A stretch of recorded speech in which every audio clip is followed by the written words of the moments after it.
Everybody's talking about how terribly important innovation is. People are defining innovation. I think the best taxonomy of innovation I've seen is a paper that's about 5 years old now. If you're curious about breaking innovation down into its components, there's a paper called Darwin and the Demon by Geoffrey Moore, which is essentially a taxonomy of innovation, and it tells you, it describes and breaks innovation down into topics like service innovation, business process innovation, product innovation, and so on. And the fundamental message, you might imagine, is the type of innovation you work on is less important than the fact that you're really, really good at that type of innovation and that it's consistent with your company's key business and strategic initiatives, right? People tend to think of Apple as the sort of the pinnacle of innovation. Arguably, they're just one type of innovation, and that is product innovation. So everybody's talking about what innovation is. It's always good to start with definitions. For the purpose of this discussion, innovation is creation resulting from study and experimentation. And I want to make a distinction here. If you come up with a cute idea, you put it on a wiki, you throw it in a virtual suggestion box somewhere, it might be very creative, it might be cute, it might be clever, but it's not innovation. For legitimate innovation, you need some sort of instantiation of the idea, whether it's a sketch or a storyboard related to some new service you're thinking of, or a simple prototype of what you've created, or a physical layout of some new space that you're thinking about. You need to have some sort of instantiation for your creative idea in order to actually foster innovation. What I want to talk about is, over the next hour, and what I want to hear from you about when I introduce some of the ideas, is some specific methods to foster a culture of innovation in your organization. That is, I want to talk about the how rather than the what or the why.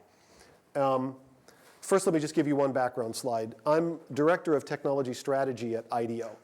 We are just so that you understand where I'm coming from and what my perspective is, we're a professional services firm, about 20 years old now. I joined actually when the company had just been created as a result of a merger with three other firms. And our exclusive mission statement is that we help our clients to innovate as a professional services firm.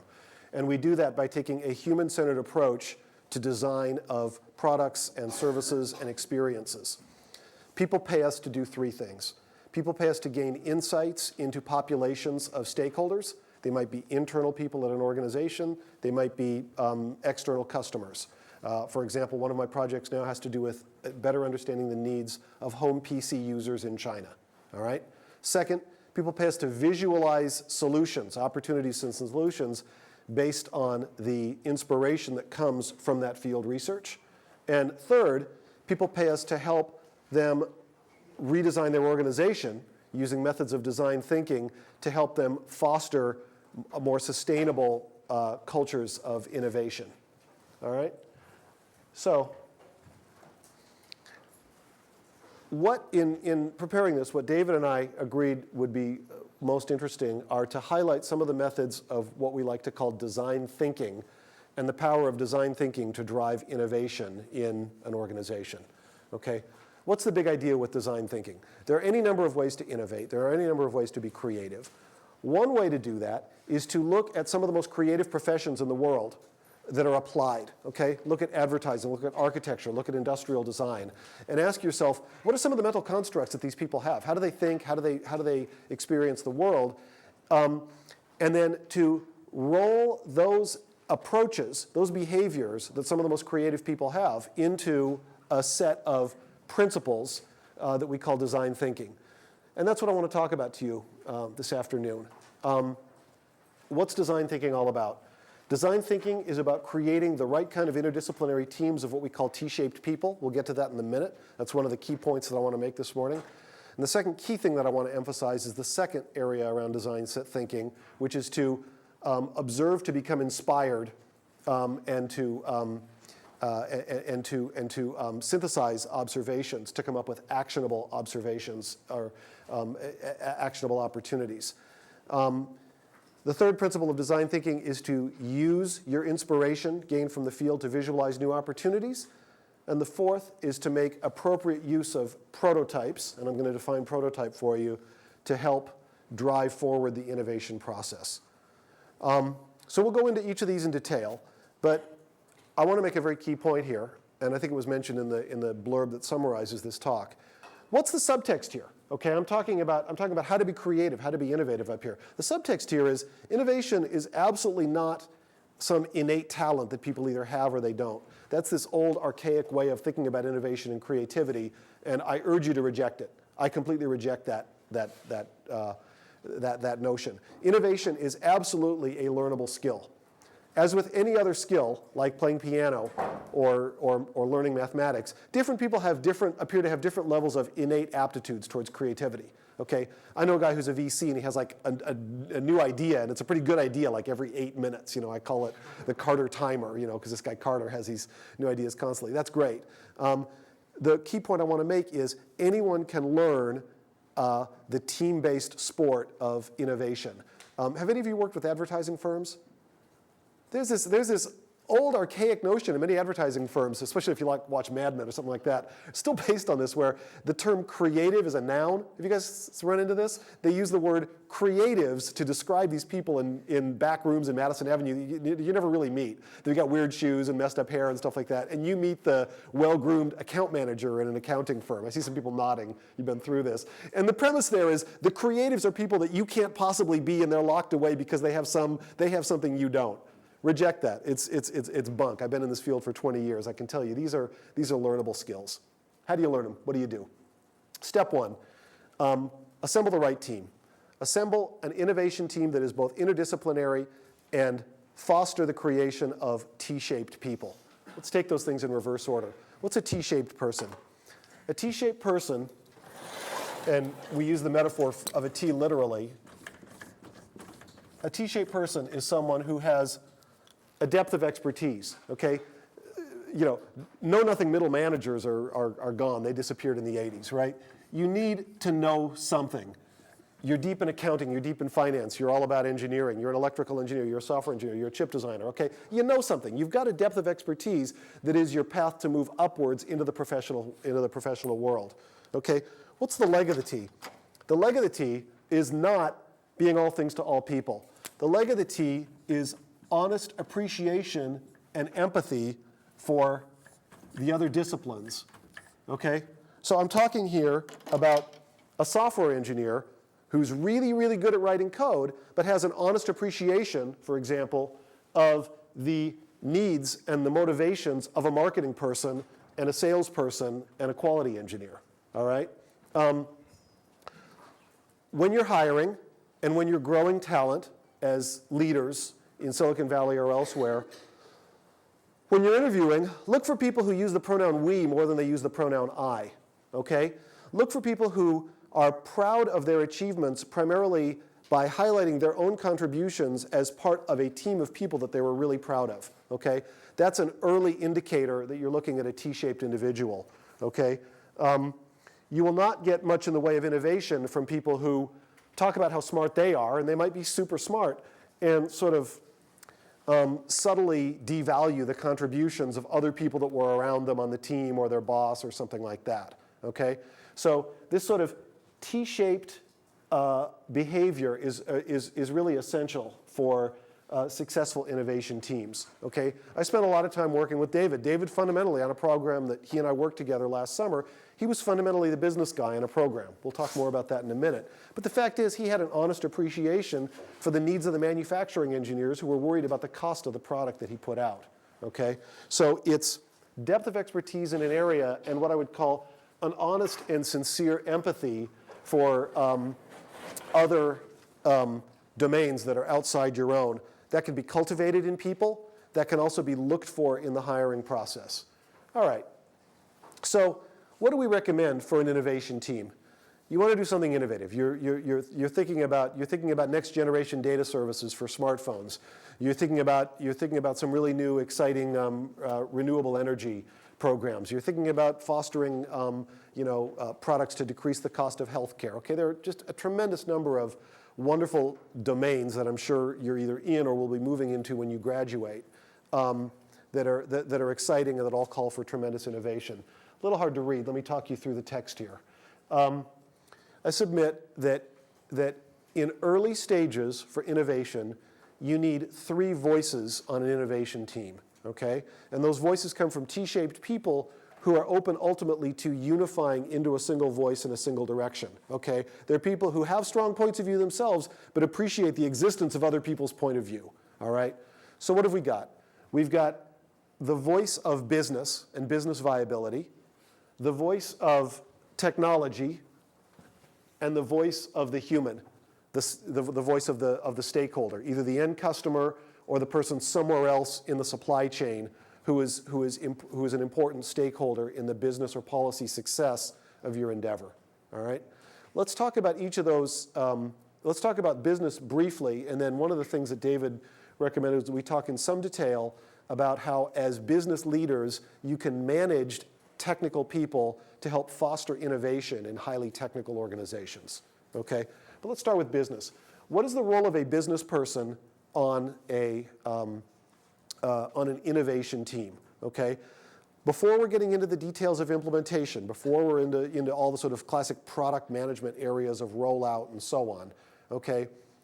A business person, and a lot of you may play this role, those of you that are still in school may play this role in the future. A business person does two things on an innovation team. First of all, a business person helps acquaint every single person on an innovation team, and for a small innovation team, we're often talking 3 to 10 people, helps acquaint and familiarize everyone adequately with the business landscape around the innovation challenge that you're facing, okay? And this leads to the second mythbuster statement I want to make, which is that there's this myth that innovation thrives in what is called a green field, absent any boundaries. That's just wrong, and that's another notion that you should reject if you've ever heard it. Innovation thrives on constraints, and this goes to a topic that you mentioned a little earlier. Some of the most constrained cultures, and indeed constrained businesses, tiny broke startups with hardly any money, their cultures. India is one of them. We're opening up an office in Mumbai. It's what we're seeing some of the most impressive creativity and innovation coming out of India that I've ever seen in my entire life. And a lot of that has to do with scarcities in India driving really exciting innovation. It has to do with energy scarcity and resource scarcity and capital market scarcity and so on. So keep in mind that in general, boundaries and constraints and limits are the friend of innovation, okay? They help drive innovation. And any program from the outset should be operating under a clear set of boundaries and constraints from a business person on the current business landscape.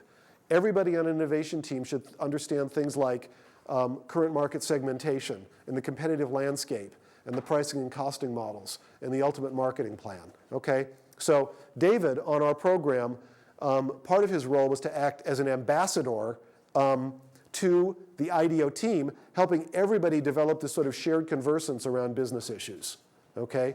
The other role that a business person plays on many innovation teams, depending on the nature of what you're doing, is acting as a strategic advisor to the external partners that you're working with, okay? So again, using the project that was related to crafting, the home crafting market, that David and I worked on over the summer, David also acted as a strategic advisor to our client, building some quantitative spreadsheets to help better understand the potential of the proposals we were coming up with as compared to their existing product line. All right? So that's what, I mean, in brief, we could talk about this, for hours all afternoon, but in brief, that's what a business person does. The inward-facing role of a business person is to help familiarize everybody on an interdisciplinary team with business issues. The outward-facing role is to act as a strategic advisor to partners as appropriate. Now, let's talk in a little more detail about technologists on innovation teams. This is something that David and I agreed would be an interesting thing to cover. It's very likely that all of you will be in a position of managing technologists and wanting to gain maximum value from technologists, engineers, scientists, technicians, okay, on innovation programs. I want to make a couple of points here. The first is, I'd like to draw a distinction between technology push and technology pull. And just to cut to the chase, I submit that the winners, and this has been consistent, this is one of the few consistent things over the 20 years I've had at Ideo where so much has changed. consistently, the winners are the ones who create a healthy tension between technology push and technology pull and consider both simultaneously. What does that mean in a little more detail? Technology push is a philosophy which says, let's take our existing assets, let's take our intellectual property, let's take technology that we've developed, and let's understand new domains of opportunity for that technology, all right? Let's identify new areas around the globe, new geographic regions that might be interested. Let's identify new vertical markets where we might apply that technology. Let's identify new scenarios of use, okay? This is an incredibly important and viable business model in and of itself in isolation. Who's the professor, David, that sees? Radcliffe. Who? Andy Radcliffe. So Professor Andy Radcliffe sees tech push as core to the majority, if not all, of the tech startups coming out of Silicon Valley. Okay? My personal poster child for technology push is Qualcomm. Some of you may have worked with them. They're a telecom company based out of San Diego. They have fantastic technologies. One is called CDMA. It's a wireless protocol. All right? Qualcomm said to themselves, we've got this fantastic wireless protocol. Let's push it into new domains. We were starting to saturate the United States. Let's push into Korea. Let's push into China. Okay? We're starting to saturate the telecom market in general. Let's push into new vertical markets. Let's push into medical instruments and devices, body-worn devices like cardiac monitors that broadcast their telemetry back to mission control centers. Okay? It's been a hugely successful model for them. Now let's contrast tech push with technology pull. Technology pull says, let's forget about technology and let's forget about what we own. Let's put business models and human beings at the center of our thinking, okay? And let's think about important and relevant trends. Demographic, economic, social, political, religious.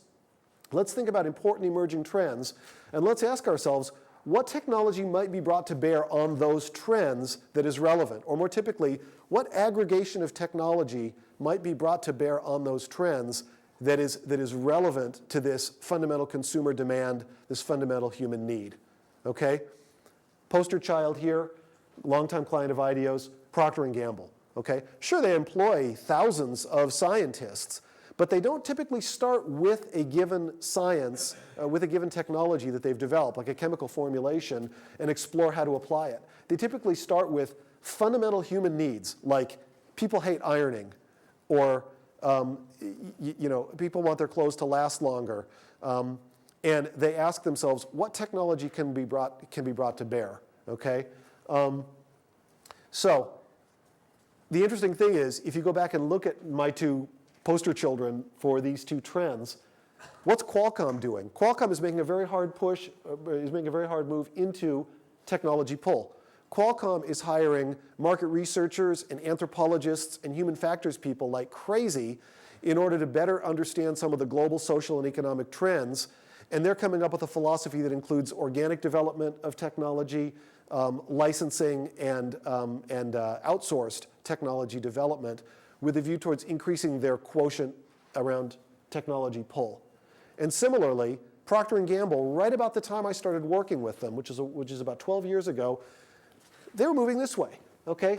They had developed a certain technology for de-wrinkling garments, and they said to them, and what they essentially said to Ideo was, where else can this technology be applied? How can we push this technology into new domains and maximize the investment that we've already put into this technology, okay?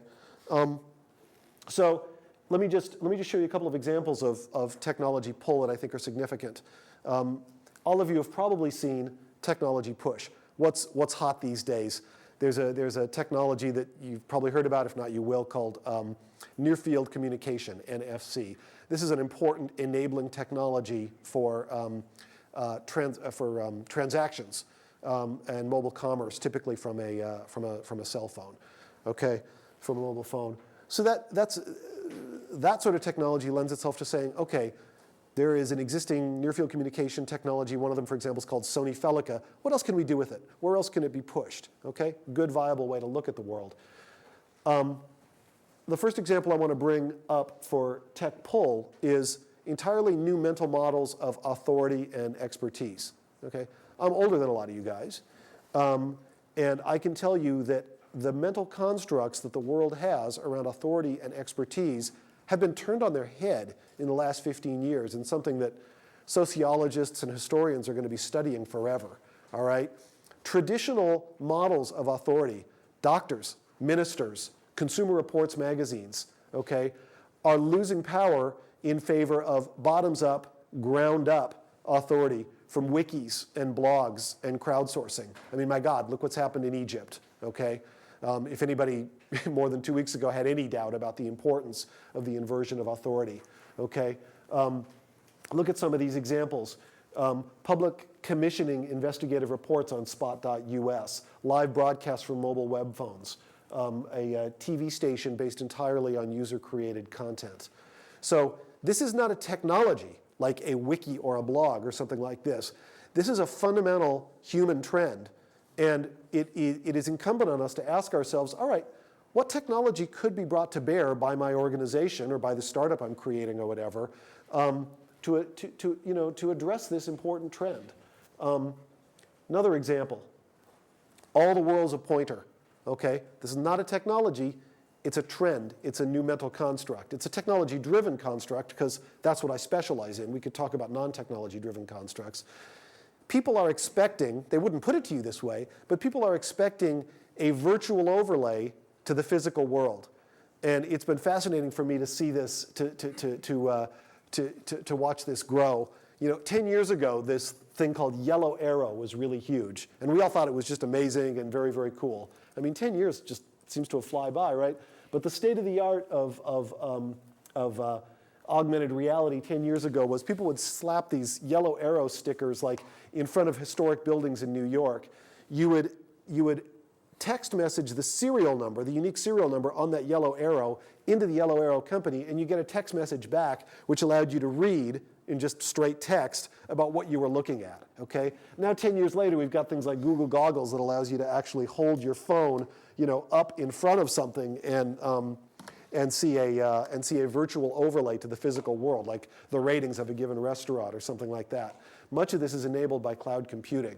So here again, why are we bringing this up? We're bringing this up because this is an important technology pull mental construct. People are going to start to think of physical objects as tags and pointers to cyberspace. That's a very important trend, and it's only going to increase.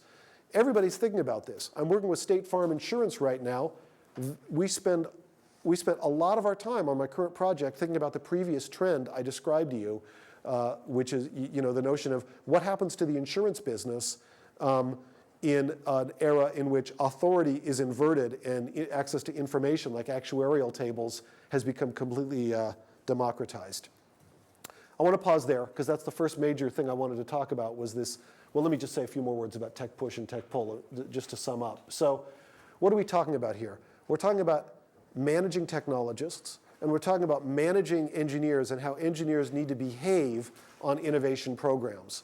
And so again, the first point I want to make here is that one job of an engineer or a technologist, managed by a business person, which most of you are, is to help evaluate important trends through a lens of relevant technologies in order to spell out business implications, large-scale social needs, important trends, and so on. Thoughts at this point? I want to pause here. Thoughts on tech push versus tech pull? Make sense? Go ahead. It seems like when you talk about tech pull, a lot of it is maybe not limiting yourself to existing technology, and then you talk about using existing technology. At some point, do you come up with, here's a need, and what can we create to fill that need? You can use tech pull to drive major R&D decisions in an organization, and tech pull lends itself better to that than tech push. Tech push deals mostly with what's out today and what the trajectories are of, say, this class of silicon chips and these nanomaterials and so on. Whereas tech pull leads you to think, all right, what are some important emerging trends, what type of development and what sort of future technology is required for my organization to avail itself of those trends? Yes? In terms of your technologists, How do you think about making sure that the person playing the technology role doesn't let their own personal toolbox define the boundaries of how they view technology versus being curious and able to get up to speed on anything that goes down the pipeline? Sure. So technology is so vast that any technologist is limited by his or her toolbox. And I mean, there are a couple things you can do. First of all, you can hire people who are intellectually curious and open to constantly informing themselves on all kinds of emerging trends. So even though that is by definition a limited toolbox, people who are extremely focused and committed to a certain type of technology or a certain type of implementation are incredibly important and valuable to any organization. You need people like that, but they're not good fits for innovation programs. So the first thing I would say is just staff carefully, right? Staff someone who loves reading The Economist magazine and who's always interested in broadly informing himself or herself.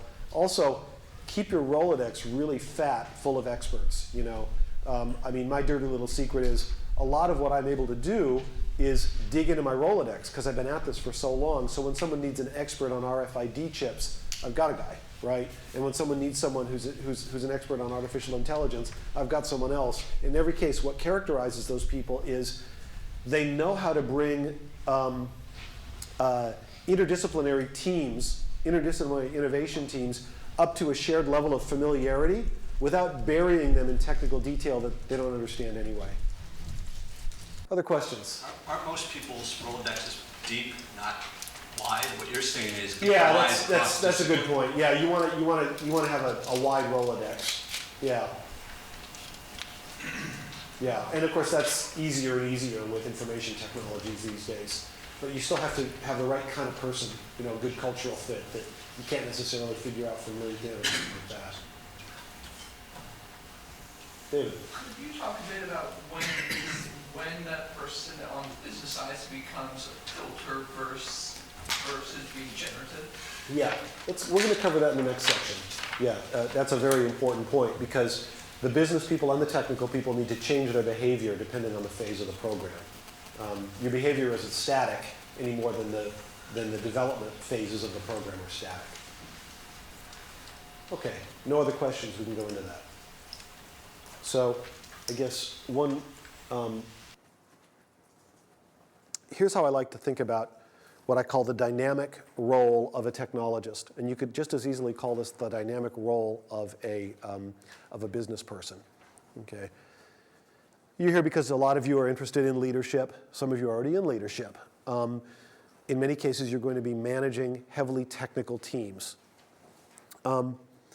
Something that has been difficult for me and that has been a personal transformation for me and that is incumbent on many of the technologists is to adjust your behavior, your patterns of behavior, what you say and what you do, depending on the phase of the program.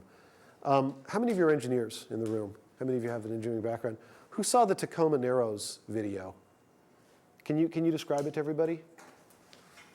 So this happened in Washington State.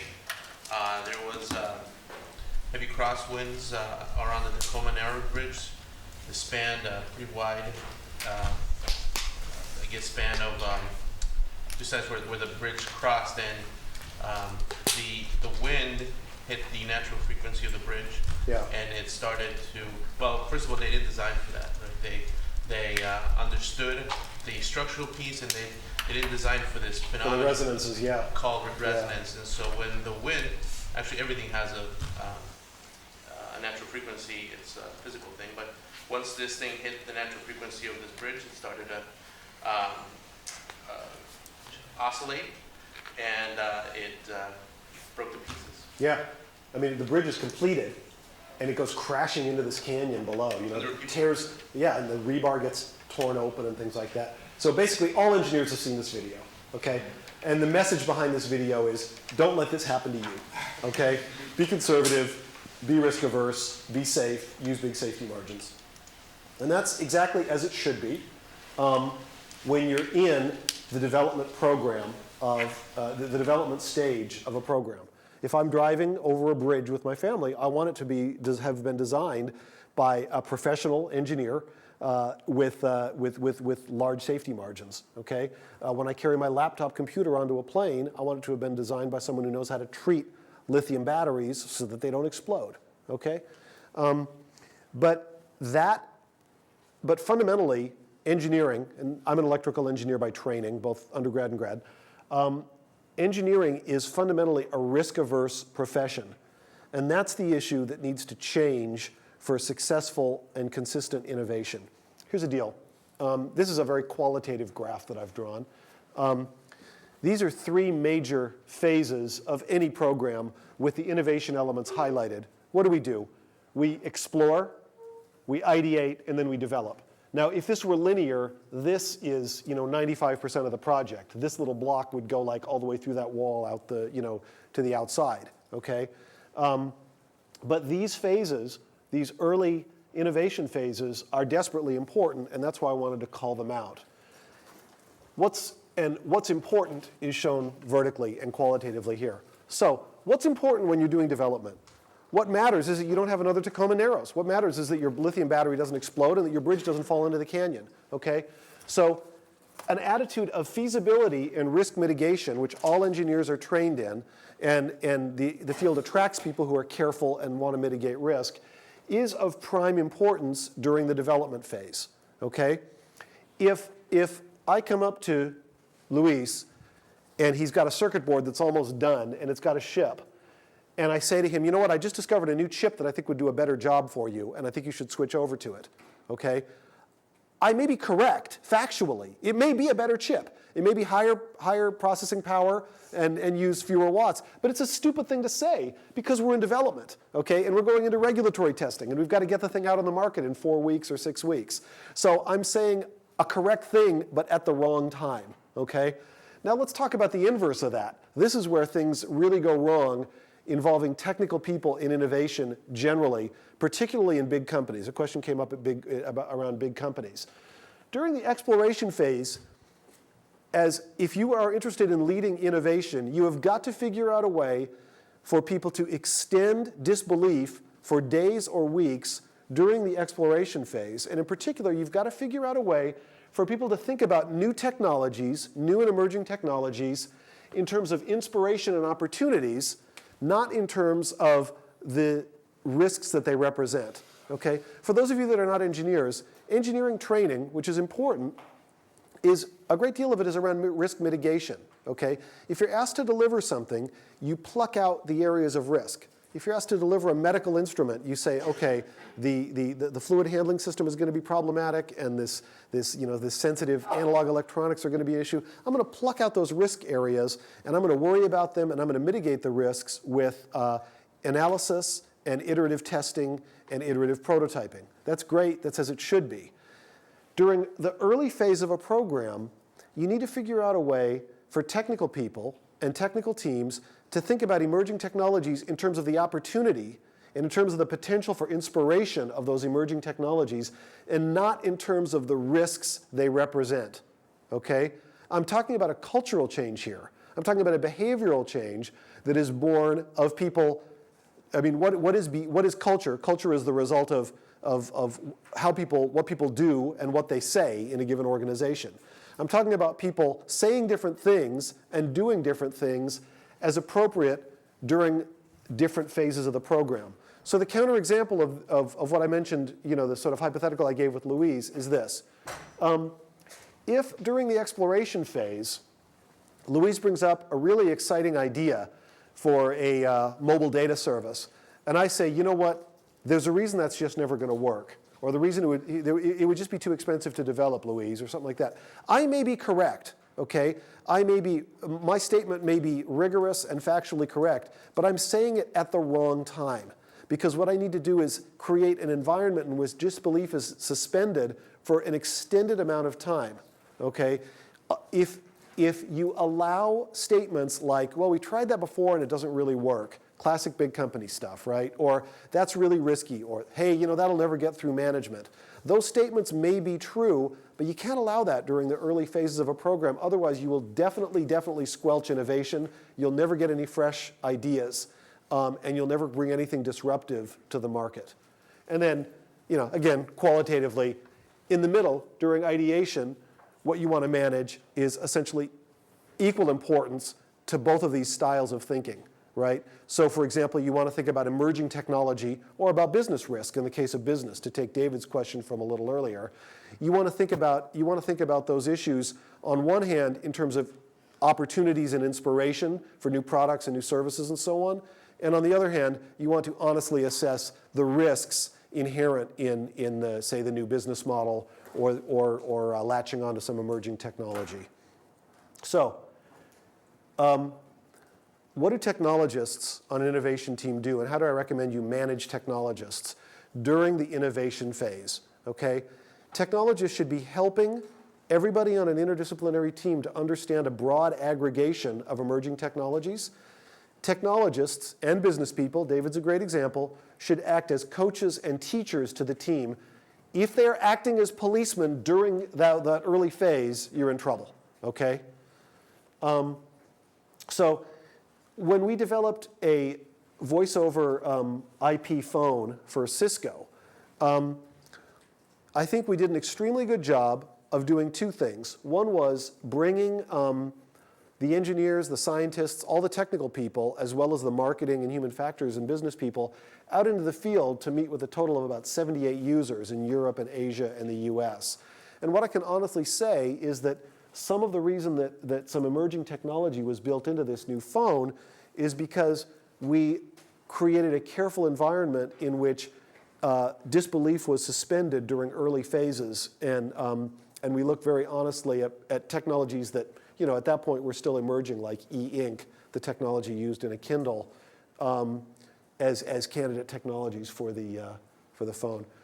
So I'd like to hear your thoughts just about this notion of your responsibility as leaders to foster a certain dynamic behavior of technologists, a behavior that shifts according to the stage of the program that you're in. It's easy to say, it is not an easy thing to do. Yeah. Sorry again, but yeah, it does seem like there's a stigma, especially early on in development, especially in the tech space, where people, we don't need business people, we don't want business people. Yeah. And then it's a later stage of development where there somehow arises a need or a realization that that's an important piece. And speaking more to the first part, as a business person coming out of business school, how do you, what is the value that you sell in those organizations earlier on? Coach and teacher. Yeah, I mean, if people feel like, look, I'm going to write the best code in the world, and then, hey, you're a business guy, your job is to put a price on it and to manage the marketing activities, okay? That's okay, but if I'm saying that to you, I'm really missing a trick in terms of innovation opportunities. Because if you were around familiarizing me with emerging Web 2.0 business models, and familiarizing me with possible end markets and new scenarios of use of whatever technology I'm developing that I never even thought of, it's going to benefit me, okay? If I feel like you're going to cramp my style, you're going to be a policeman, you're going to slow me down, I'm going to avoid having business people in, and I'm going to put technology on a pedestal and just sort of blithely assume the technology will sell itself. Part of the issue there is being a T-shaped business person and having an honest empathy and appreciation for the pressures and responsibilities of the technical people. And part of it is positioning yourself from the beginning as a supportive coach and teacher, helping them to do their jobs better and get it right the first time. Other questions? Yeah, go ahead. So I haven't figured this out, but so I manage a software development program, and because of obviously resources, we started out sort of using partners outside. Yep. And it's a very difficult space because you don't want to give them too much control of the core technology. Yeah. But you need them to have a good understanding of your customer and what they're using. Yeah. And so it was a problem for us at a big medical device company, and right, how do we handle that space? I don't know if, as far as this sort of development curve, that they come in a little later on, right? Because this is when resources need to be applied. And I don't know, it's, So development resources, external development resources come in on the late part of that curve. Okay, you typically bring them in when development is happening. But other external resources can come in really early. And my recommendation is, there's a unique answer for every organization, but my recommendation here is every company should have a strategy for innovation. And I mentioned this earlier, there are only 3 ways to innovate, okay? You can insource. You can insource innovation, right? For those of you that watch GE, like, I don't know what it was, 6 years ago when Immelt took over, one of the major initiatives he had was to shift the innovation process to try to pump up internal and organic processes for innovation. Okay, so how are you going to innovate? You can insource, you can outsource, right? You can hire companies like us or McKinsey or someone like that to come up with creative solutions for you, and you can buy innovation, right? You can acquire innovation, Cisco style. It's a very, very successful model. You can acquire, you can license, you can purchase. Okay, so that's it for innovation. And what I would say is we'd have to get into the specifics of your business to understand when it's appropriate to bring in external resources, but it should be guided by a set of strategic principles around how you want to innovate, right? And I consider every single one of these fair game. And I could point to companies that are extremely successful, being 90% any one of these. I can point to companies that do most of their innovation through insourcing and through internal growth, that outsource most of their innovation to design firms, and that innovate essentially by acquisitions and allow small companies to take the innovation risk. They're all good workable models. So I hope that helps a little bit. Yeah. It's no problem. Yeah. Other questions? Yeah. So what techniques or structures do you use either at Ideo, something specific that can point to really helping and teaching and coaching people in the exploration and ideation phases to stay in that inspirational and opportunity focus rather than bringing negativity or risk into the conversation? How do you practically keep a team that's very interdisciplinary focused on that? Yeah. You lead by example, and you create a culture in which there are qualitative rewards for the right kind of behavior. I mean, I think you just need to look at simple economic style incentives. It's not literally payment. They're intangible incentives. But I think you just need to look at the fact that I think you just need to consider. I mean, if you're me, you consider that human beings are entities that respond to incentives. And if the incentives are there for a particular type of behavior, you're going to get it. David will tell you, at Ideo, the incentives are there for when appropriate, extended suspension of disbelief.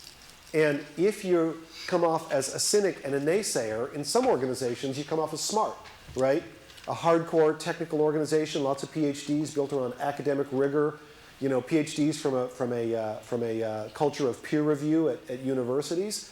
If you can spear someone else's idea and show why it's wrong, you win. Okay, that's important at Ideo. That comes into criticism comes into it. But if you behave that way at the wrong time, no one's going to want you on their project at Ideo. So you get what you measure for and you get what you reward to a great extent. You can start by setting the right example yourself as members of leadership in organizations. What else can I tell you about? Okay. I want to talk a little about synthesis. This is the third point that David wanted to make sure that all of you came away with because he thought it was an interesting thing that he had learned. So let's talk about inspiration, and let's talk about managing that inspiration with a process called synthesis. How do you do it? First of all, it's important to define terms. I defined innovation earlier. It's kind of weird how many like CEOs and executives talk about innovation as an important plank in their strategy, but can't actually define what they mean by innovation. Similarly, we talk about inspiration a lot. We'll be talking about inspiration in this section. Inspiration are people or things or events that influence the mind or the creative imagination. Okay? That's a very general definition. That's how we think of inspiration. They're people, they're events, they're things that influence the mind or the creative imagination. Now, one of the questions that came up earlier was, how can you be efficient? How can you innovate in a small organization? You've got a limited budget, you're in a hurry, maybe you're creating a startup in your spare time and you have a full-time job. Here's what I think you should keep in mind. You want to be if you want to innovate, you need to be inspired. Like I mentioned earlier, I know a guy that comes up with a cool idea every 8 minutes or whatever. Most people aren't like that. But all of us can be creative and innovative if we are inspired. And of the sources of inspiration I mentioned earlier, by far the strongest one are other human beings, face-to-face contact with other human beings. Some of you work in B2C businesses, okay? A visceral, a gut-level appreciation for the needs of a diverse base of customers, not from reading white papers, not from reading market research, but from getting out in the field and understanding how people actually live and work and play, okay, is terribly important. Some of you work in B2B environments. For that, forget the word end customer or end user. Think about your stakeholders, okay? You work for a software company. It's a B2B firm. You work for SAP, somebody like that. Fine. Let's get a heartfelt appreciation for the needs of the business decision makers and the technical decision makers and some of the end users that are going to be using our software, okay? In either case, what you learn out in the field will surprise you. Don't kid yourself and think that you know what really goes on. And the notion here is very simple. If we want to be inspired, let's use our ability as human beings to listen to what people have to say, and let's look at what they do, all right? Let's look at how they use their cell phones. Let's look at how they interact with software. Let's look at how they use emergency services. And let's use those observations of patterns of speech and modes of behavior to project and imagine how people are thinking and how people are feeling. So I want to distinguish, when you're taking in information early in an innovation program, I want to distinguish between classic research, which is essential and terribly important. This is something that David did a wonderful job commissioning from 2 different market research sources at the beginning of the program we worked on. That's essential background for the team. But I don't think you would say that it inspired us. It informed us, and it was important for that reason, but it didn't inspire us. What inspired us was getting out into the field, speaking to crafters, and seeing how they use various types of crafting equipment. So I'll give everybody a minute to just read this off the screen to drive home the distinction between qualitative research intended to inspire and quantitative research intended to inform.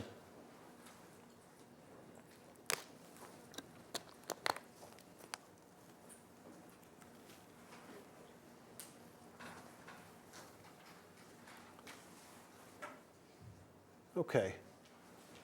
So what's an example here? Shimano, a lot of you are probably bikers. Shimano makes really nice hubs and gear sets, a lot of bike parts. Shimano asked us to think about new opportunities in biking. And one of the things we discovered, and when you look back on these things, obviously, in retrospect, you can armchair quarterback yourself and say, oh, intuitively that should have been obvious.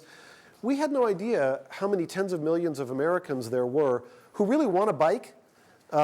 They have happy memories of bicycling when they were kids, but they're intimidated by the state of bicycling today. They're intimidated when they walk into a bike shop. They're intimidated by the way the bikes look, the carbon fiber looks. They're intimidated by the ripped guy in Lycra, that's selling them the bikes, and they don't want any part of it, right? And so one of the things that came up was how can we use needs-based insights from the field to come up with a new type of bike? And what we came up with in this case was what's called the coaster bike. And I could point to a lot of simple little observations. This is an early sketch of one of the bike seats. People would say, look, biking seems good, but it really hurts when I have my wallet and my cell phone.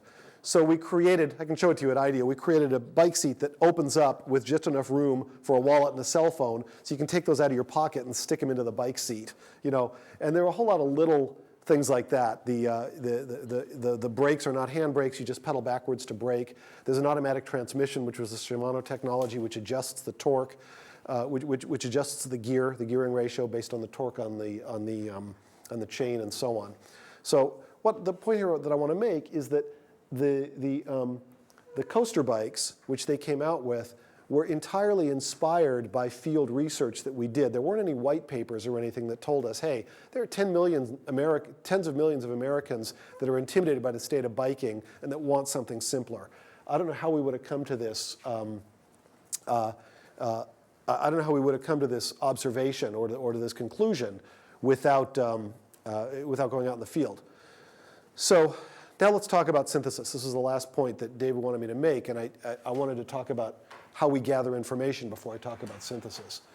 So let's imagine that we've done what I described, right? You've created a small team of T-shaped people.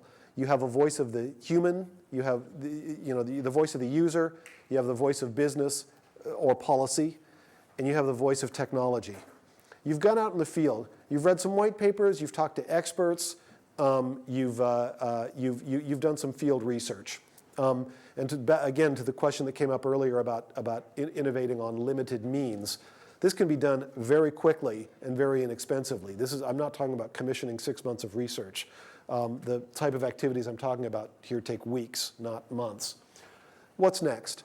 The next thing to do is to use your inspiration to visualize possibilities. And that's the idea of synthesis. So here's the premise. If we want to innovate, if we want to come up with something new, we're going to take in a lot of concrete data. So if this is time, and this is relatively more concrete information, and this is more abstract, we're going to take in a lot of data. Some of it is intended to inspire. Some of it is intended to inform. Whatever the case, it's a bunch of tangible inputs. Okay? What do we want to come out with? We want to come out with concepts that win in the market.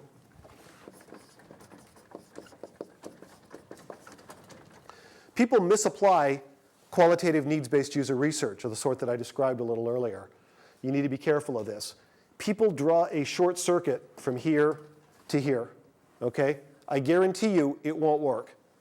If Luis is trying to come up with a new software package for the medical instruments that his company is developing, if he asks stakeholders what they need, and one person says, well, I need a different kind of home screen, and someone else says, I need this sort of button.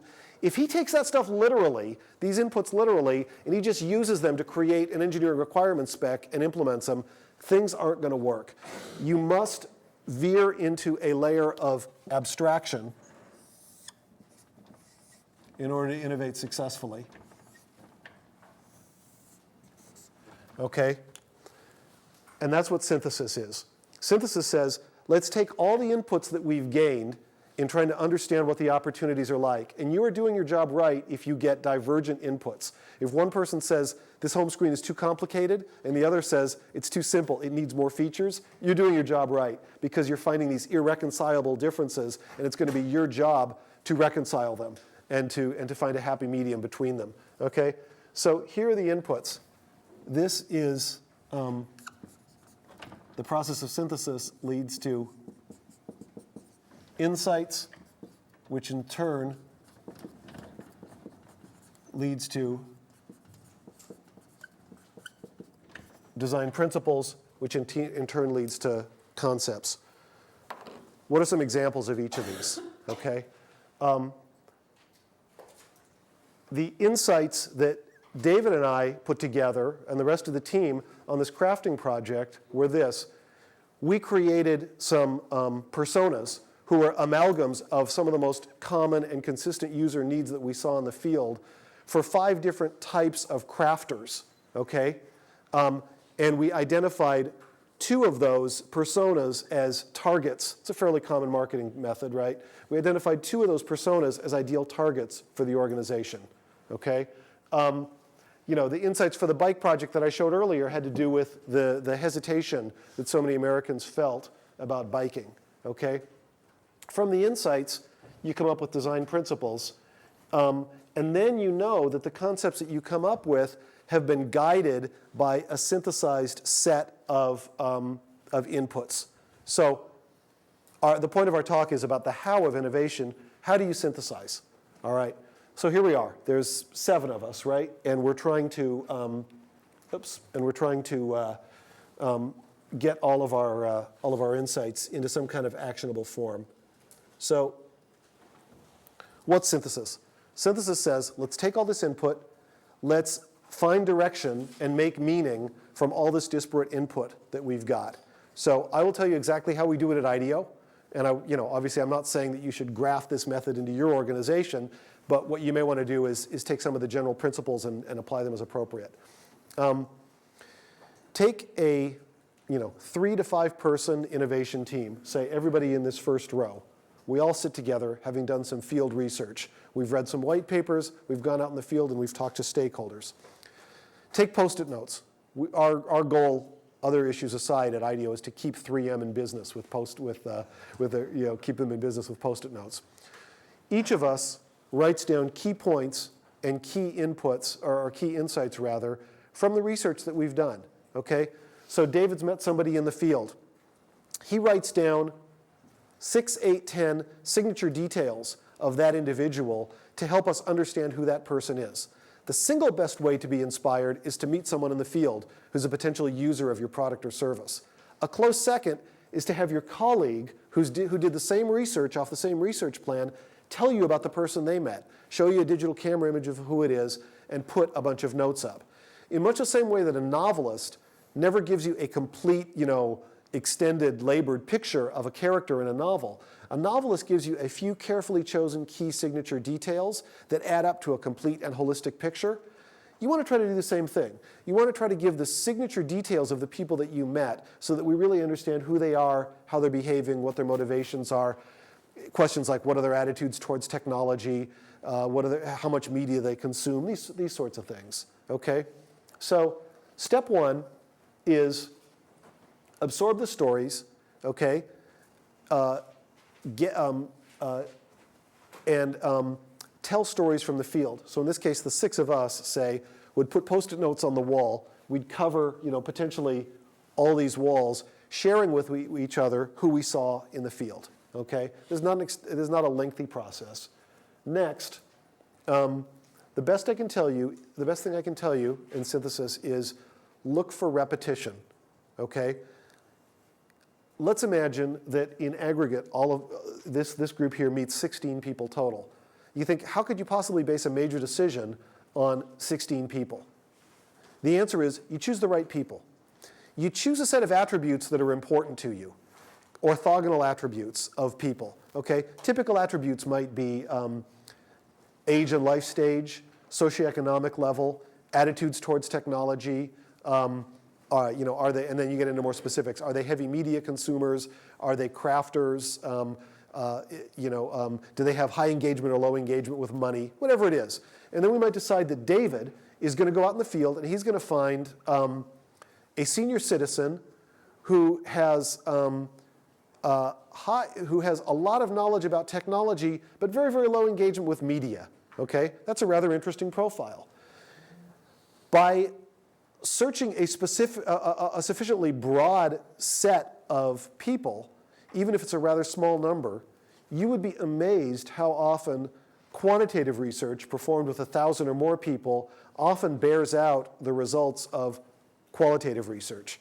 And I'll tell you that with, say, 8 or 10 or 16 well-chosen people who are orthogonal to each other across a number of attributes, right? They're distinct from each other around a number of personal attributes. I'll tell you what, if you've met 12 people in the field and you're trying to innovate for them all, and you identify a particular theme or opportunity or area of interest of, say, 8 or 9 of those 12, that is significant. That matters. Forget the fact that it's not statistically significant. It's important. All right. So that's all to justify step 2, which is identifying patterns.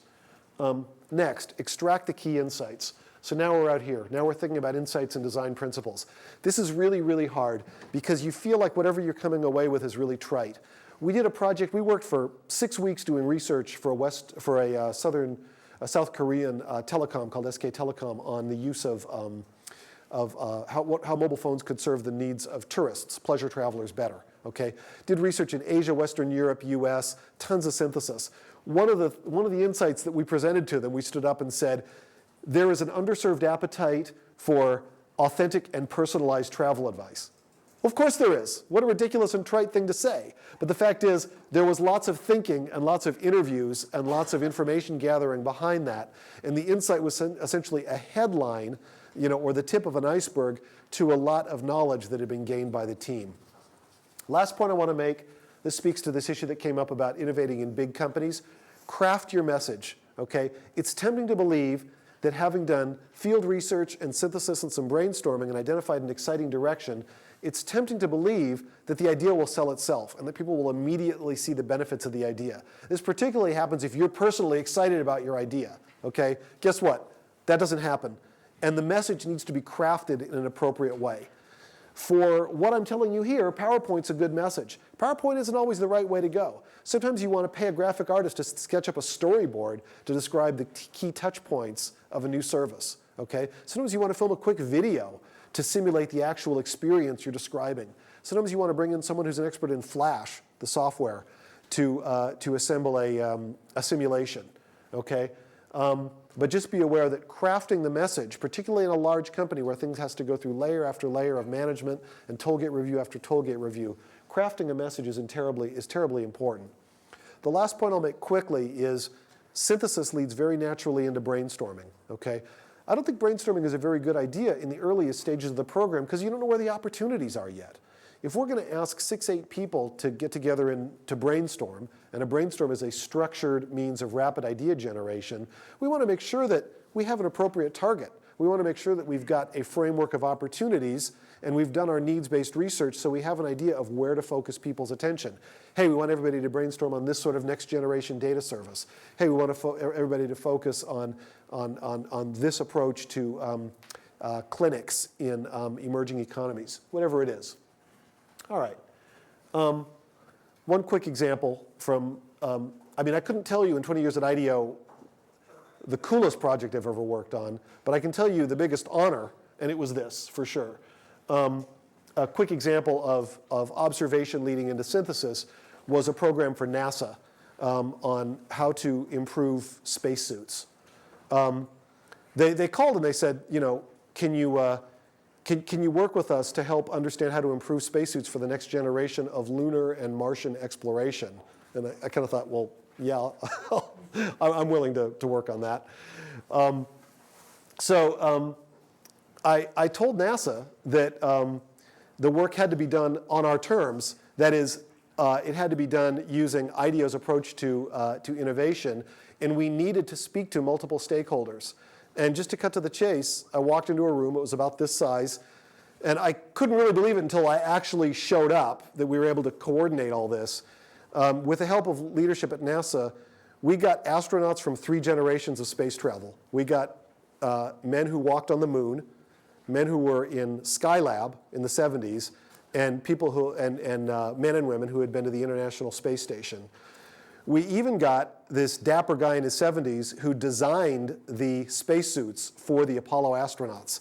He was the design engineer, and his name, true story, is Joe Cosmo, which I just love. Okay, so this is an example of the innovation process in action. Spacesuits are a disaster.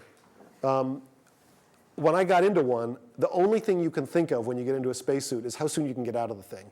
Picture a ski boot, not a snowboarding boot, but for those of you that have parallel skied, a ski boot that doesn't fit you, and then extend that over your whole body. It's like the worst feeling you can possibly imagine, Or if you wear contact lenses, imagine a hard contact lens with a piece of dust under it, where all you can think about is getting it out of your eye. Okay, that's how a spacesuit feels. And just to cut to the chase, it was a wonderful program. One of the things we concluded was that in the 10-plus year time frame, material science was still a long ways away from solving the challenge of creating something that was more comfortable, had improved situational awareness, and was safer in consideration of all the things a spacesuit has to do. It has to be a pressure vessel. It has to keep astronauts cool when they're in the sun, warm when they're in the shade. It needs micrometeorite protection. It needs to provide air and other nutrients. It has to monitor a lot of physiological processes. And through the process of talking to astronauts and through the process of brainstorming with them and being art directed by them, the particular insight in this case was, we can make some improvements to spacesuits, but really the right answer is to create something that provides a lot of the most important attributes of a spacesuit, like situational awareness, but allows astronauts to work in a shirt sleeve environment. So what we came up with was these are some of the early sketches that we made of a very small pressurized rover that would allow astronauts to work inside of it, but would allow them to slip in and out of the spacesuits very, very quickly in 10 minutes rather than the hour that it takes today. And if you saw some of the sketches a second ago, you can see, if you look at the actual prototype, on the left it's being presented at President Obama's inauguration, and on the right it's being tested in Arizona. You can see that the actual prototype is pretty close to some of the earliest sketches that we made as a result of brainstorming and synthesis with this team of astronauts. So I'm going to stop there. I'd like to know what questions you have or comments you have about the process of synthesis. Yeah. So you mentioned that you work with, for instance, Cisco and other large companies. Yes. I'm curious about how you work with them. And the reason is that this morning in this room we heard Steve Blank say when you do a startup, the founder needs to do all the stakeholder analysis. They can't outsource it to consultants because then everything's going to go wrong. Yeah. So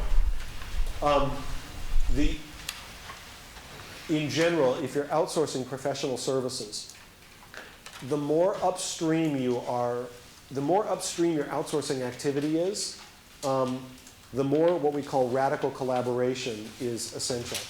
So I agree with that statement if the professional services are managed wrong, okay? If the founders of a startup commission a market research firm to identify the market, come up with some concepts, and then come back with, quote unquote, the answer, and they disappear for 6 weeks and come back with something, I guarantee, without knowing any more details, I guarantee you it'll be a failure, okay?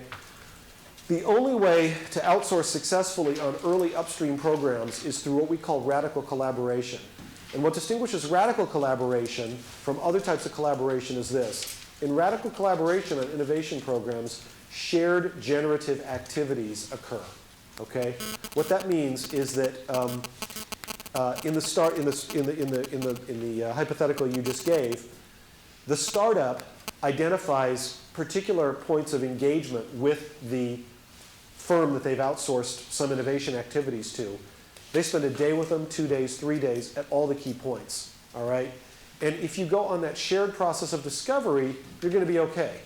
It's when external entities go open loop during early stages that you get into trouble.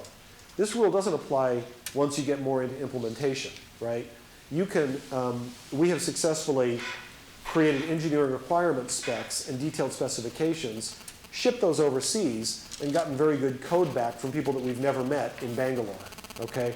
That's possible once things are unambiguous and defined. Early in the process, it isn't. So back to specifics, if you think about these phases I've just described, we always include our clients going into the field with us to do the field research, okay? We include them and they have what we call a seat at the synthesis table. They're sitting with us in brainstorms. That's essential. Other questions? And I think, well, let me just say, on those terms, I don't agree with what the gentleman said this morning. But given an open loop situation where you just commission research and people walk away and do it, I agree. If you're going to run it that way, then the founders of the organization really need to do it. One last question as a group, and then I can stay after. Go ahead. I think we have a lot of aspiring entrepreneurs Sure, in the yeah. audience. I was wondering if... You think? Yeah, I think so. I'm wondering if you could, since working at Ideo, you're coming from a consulting angle. Yeah. So yeah. then problem definition and the scope of your design projects is essential, right? Yes. And I'm wondering if you were to take off the Ideo hat and put Yeah. on the entrepreneur hat, Yep. and you don't have a client coming to you, how you would think about scoping your project Yeah. at the start if it's not brought your Sure, way. Does that make sure. sense? Yeah, yeah.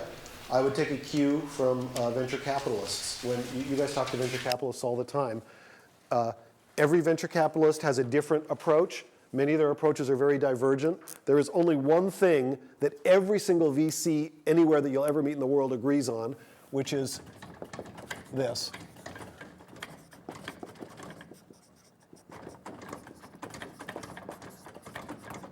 So if I take off my Ideo hat and I leave Ideo today and I started a business, I start with the right team. I start with an interdisciplinary team of people with a track record of success, and preferably people who have, if we're talking about a startup, people who have provided returns to venture capitalists in the past, right? You got a team of people that have 2 successful startups under their belt and have returned handsome returns to venture capitalists in the past. That means something about that team of individuals. So first of all, you identify a team that can execute. That's fundamental, that's basic, that's table stakes. I would happily choose a team of people that can execute with no product concept over something with a team I felt less good about, but an idea that excited me, okay? Next thing down, right, you identify the market. Let's identify the right market. Let's identify a market with the right dynamics. It's got to be growing, and it's got to support, in many cases, it's got to support value pricing. Okay, we don't want to enter something commodity. And after that, let's think about the product. Let's think about the concept. Knowing that most VCs don't pay that much attention to the concept. They know the basic concept could easily morph 3 or 5 or 7 times during the first years of the startup's existence, but they're confident that a good team will get them there. So that's what I would do.